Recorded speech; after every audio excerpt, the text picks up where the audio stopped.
Gamer here, and you already know, new Spiral Abyss means new commentary video. So of course I'm going to be commentating over floor 11 and 12 like always, showcasing what teams I use against these floors. So for the floor 11, really the only threat that you'll ever face is the Dendro Hypostasis. So that is why I am bringing a mixed comp, because you need Dendro for the last phase of the fight, which means that you need, well, a Dendro character that has Dendro attacks on command. So Nahida works really well. I also brought Lisa with us, because Lisa also speeds up the progress of the final phase of the Dendro core, where it spawns the little sigils, where you just use Dendro attacks and then you use Electro attacks. Yeah, that'll basically speed up the whole thing, meaning that we have this in the bag. And then Kokomi is just there because she's the healer. But yeah, I am running the Raiden team on the first half because it makes quick work of floor 11. Seriously, the Raiden team is like the best team ever. No cap, no questions asked. It really is like one of the best teams ever. But yeah, the Spectres here aren't really that bad because there's no Electro Spectres. Yeah, so you could just really run an Electro team. The one team that you shouldn't be running is a Hydro team, because there are Hydro Spectres, as well as a Cryo team, because there's Cryo Spectres. So you might want some mixed elemental resistance, or mixed elemental resonance teams for those types of enemies. But the second half, for most of floor 11, is just mob fights. So for here, it's the Eremites. They're not really that big of a deal. I mean, they're just Eremites. You could just use a Dendro character to suck them up and then spit them back out. But since I am going to be fighting the Dendro Hypostasis, that's not really necessary. I could just use the other teams as well, like Hu Tao and then the Dendro character. Basically, any team could beat the Dendro Hypostasis. You just have to run a Dendro character, or else, well, have fun being stuck on the Dendro Hypostasis. But yeah, as you can see here, we're just making quick work here with the Hu Tao team. I mean, it's not really a Hu Tao team, it's just a mixed elemental resonance team. Yeah, even with this wonky team, this works wonders. Yeah, Lisa is actually really underrated. No one uses Lisa. I mean, do you see people use Lisa? No, of course you don't. Because Lisa is a 4-star character that you get for free, and there are other 4-star characters that get the job better. But since I don't have Yeimiko, and the only character that I have is Lisa that does on-command electro damage, I just opted for Lisa. And besides, Lisa's not that bad. I mean, look at that.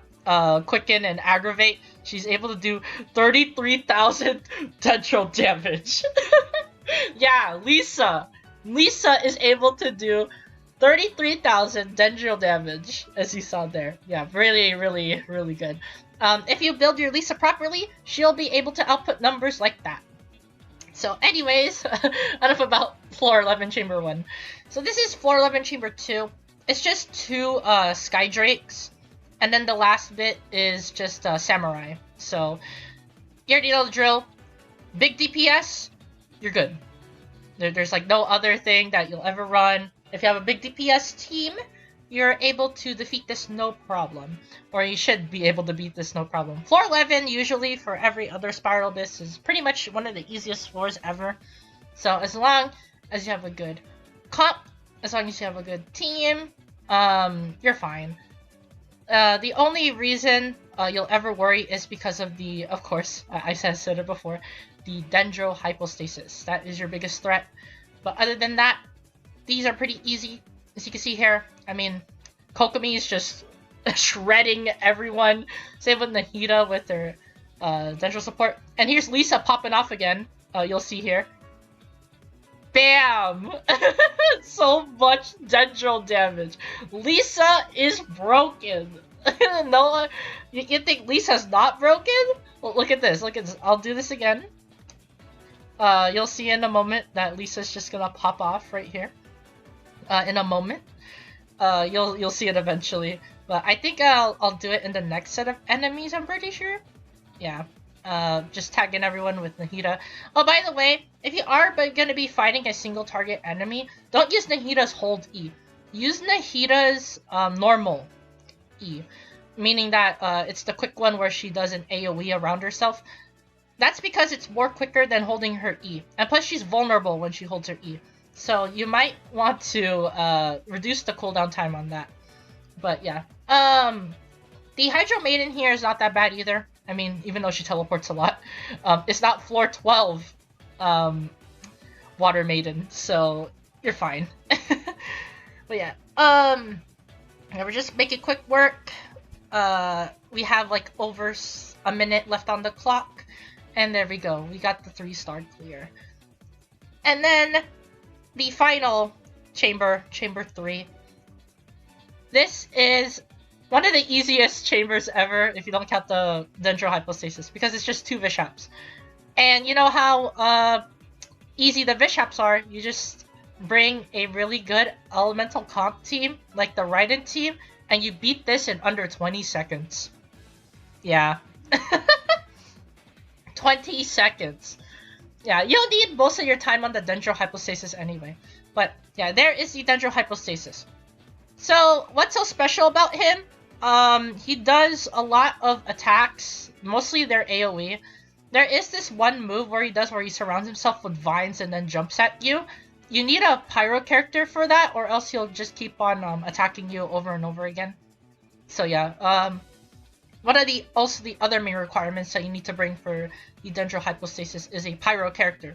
That's why I brought Hu Tao for the pyro damage, Nahida for this part right here where it just does the sigils. Yeah, this is what you have to do with the Dendro character. You have to hit all of those. And then Lisa here to speed up the process. As you can see here, she's just afflicting those with Electro. And then attack the middle, and there we go. Easy as pie. So yeah, that is floor 11. Pretty easy. I mean, there's nothing really that special about it. But, well, let's cut to floor 12. And let's see what floor 12 is all about. Alright, so here we are in floor 12. I actually beat this in one try. Yeah, no retries whatsoever. So, this is gonna be one clean run. I will say this though, it is the most crunchy, and I mean time crunchy, floor ever. And I mean that by a long shot. Because all of these enemies have really high HP pools. It's terrible. Yeah, floor 12, it is not free-to-play friendly in the slightest. Because they are relentless, especially on floor, not floor 12, chamber 3 and chamber 2. Those are one of the toughest floors in the game. But, I will just gonna be discussing about chamber, 1. But before that, we'll just discuss about the teams. So, the first half is the Hu Tao team, Hu Tao double Geo to be specific. This is probably gonna be my best team running this Spiral Abyss, because this gets the job done, and plus it has a bow character, which is Yelan. So yeah, and you already know how cracked Albedo is, which is why I'm running him in the first place. I mean, he does passive geo damage. We need as much damage as possible for these chambers and floors, so that's why I ran him. You could run any other team as well. I recommend a animal support actually for the first half of chamber 2, just because of the husks being able to be flinched. You can flinch the husks. They can be sucked into Venti's Q, so you could just do that as well. Kazuha's E also works on them, so you could just use that as well. Also, the second half right here team is the Nilou Bloom team. There's no really need explanation here. Blooms do a lot of damage. The Bloom cores explode really early, meaning that you could just do a lot of Dendro damage. But yeah. I did skip over the first half of Chamber 1, so I just talk about that for a brief moment. So, the first half of Chamber 1 is just the wolves. If you don't have a healer, then basically try to not get hit as much as possible, so that the corrosion effect doesn't bother you that much. But if you do have a healer, you're fine. I mean, it's just wolves. The only annoying thing that they do is teleport. Enough about them though, it's time to talk about the Thunder manifestation. So, if you already fought him before on floor 11, from the previous Spiral Abyss runs. He's basically the same thing here. Just do a big damage, attack when he's open. You can interrupt him when he does the spinny thing, like I did in the beginning of the fight, and also avoid his electro wall attack. As long as you avoid those, you'll be fine. Just burst them down as quickly as possible, and you should be good. Like right here. Bam! Easy as pie. At least the second half of that. But anyway, here is Chamber 2. Terrible. Absolutely terrible. And by that, I mean they have really high HP pulls. Also, the main strategy here for these first 4 is to aim for the Pyro one. Because they do Pyro shields, like you see here. Everyone has a Pyro shield on. So attack them first so that you don't have to deal with these shields later on. That is why you're forced to bring a Hydro character, by the way, for the first half as well. Because of these. As long as you bring any element that affects Pyro or combos well with Pyro, you should be fine. But look at these HP pools. They're so high. This is really, I mean really, really, really time crunchy. As you can see here, I'm just scrambling to get at least one of them to die. So yeah. Yeah, as you can see here, I mean, you just gotta beat them in time. If you do have a minute left on the clock, you're fine. If you don't, might as well reset. I mean, the Lala Churls are so annoying as well. You'll see in a moment. But these guys will take up the majority of your Spiral Abyss time in this chamber alone. So yeah. There's also another really annoying enemy here. It is right behind Hu Tao, but it's the Bow Wind guy. He is annoying because he has a shield that blocks anything, by the way. Think of it as the Meta Churl's shield, but more annoying. Yeah. There you go. Yeah, this is a really, really annoying chamber just because of how much HP they have. I mean, look at this. I'm like doing like a million Hu Tao charge attacks and they're not dying because they have really high HP pools. Yeah, if you do have a really good DPS, and I mean like optimal stuff, you should be able to defeat this, no problem, I believe. Because you need as much elemental reactions as possible to do the max amount of damage. You probably need at least around 200% crit damage to even do that much damage. And you need to beat them as fast as possible. So yeah. This is the Lala Churls. I kid you not, at the end, I had beaten this frame perfect. And by that, I mean, I had 0 seconds on the clock. Yeah, that frame perfect. You'll see why, but these Lala Churls attack so relentlessly. I mean, look at that. Kokomi took 30,000, around 30,000 damage. And they just keep relentlessly attacking. It's terrible. It's awful. Like, yeah. And then, once you beat the Frost Lala Churls, good luck with the Electro ones because they dash attack you right away. So you want them to gather close to you if you are using the Nilou Bloom team. But if you're not, then, well, you have to beat them one at a time. But, yeah. Gather them up, do the core damage, and there you go. That is the floor beaten. Or the chamber beaten. Yeah. As you can see there, I had like 7 minutes on the clock, which means that I had 0 seconds. And I still got the 3-star clear, which I am be proud of. This is Chamber 3. The first half is annoying. And by that I mean this will determine your entire floor 3 run. Or not floor 3, chamber 3 run. Yeah, the Aeon Blight Drake. This is one of the most annoying enemies in the game. Because if you do not get the right attack patterns, you're gonna be here for a while. And if you do not have a bow character, well, you're gonna be here for a long time. And by that I mean a minute and 30 seconds. Yeah, you do not want to waste as much time here as possible. But I got really unlucky with the Aeon Blight Drake's attack patterns, and he just kept doing attacks and not the missile attack. But yeah, as you can see there, he was about to do the missile attack. You want him to do that as soon as possible. Because the missile attack exposes his core, meaning that he's going to get stunned on the ground, meaning that you could do real damage when he's on the ground. Yeah, you want him on the ground as much as possible, and once he's on the ground, you need to nuke him as fast as possible. Because this guy has a ton of HP. It's not even funny how much HP this guy has.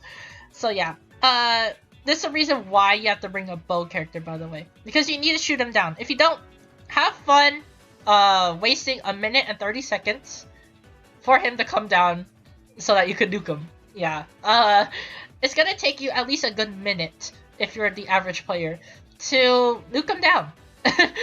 Also, once he was on the ground, I got pretty lucky. I mean, look at his HP. It's already almost gone.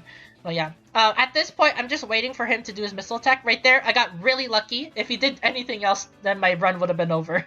But yeah, you want him to do the missile attack so that you can get him down, so that you can nuke him, and there we go.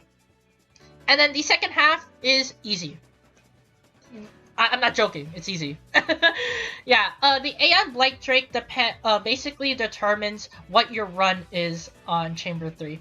If you beat him in time, then this chamber is easy. If you don't beat him in time, then you just get the 2-star clear. Yeah, this is really RNG dependent. And by that, I mean the Aeon Blight Drake's attack pattern. You need him to do the missile attack. If not, well, hopefully that he does it the second time or a third time. If not, then, well, if he never does it in the first place, which can happen, by the way, kiss your run goodbye. But yeah, I'm just finishing up here.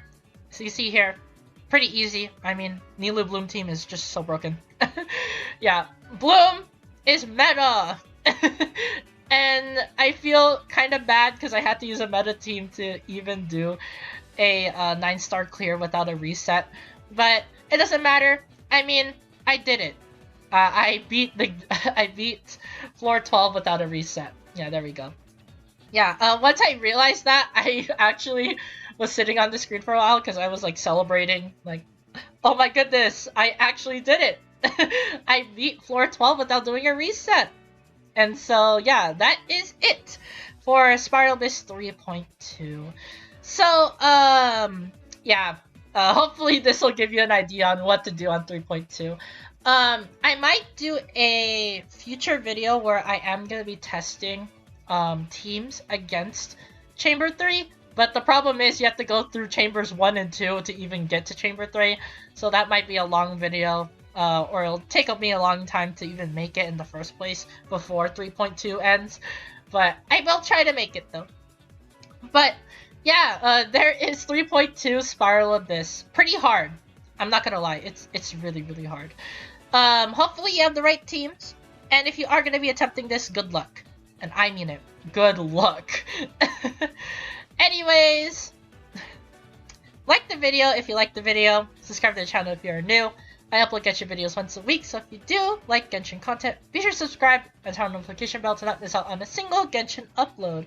Also, comment down below! What do you think of the Spiral Abyss? Is it hard? Is it easy? Do you think you could beat it? Well, this Spiral Abyss is probably one of the hardest Spiral Abysses in the game. So yeah, good luck to everyone who is gonna be attempting this. Well, anyways, thank you guys for watching this Genshin 3.2 commentary video, and I'll see you guys in the next Genshin video.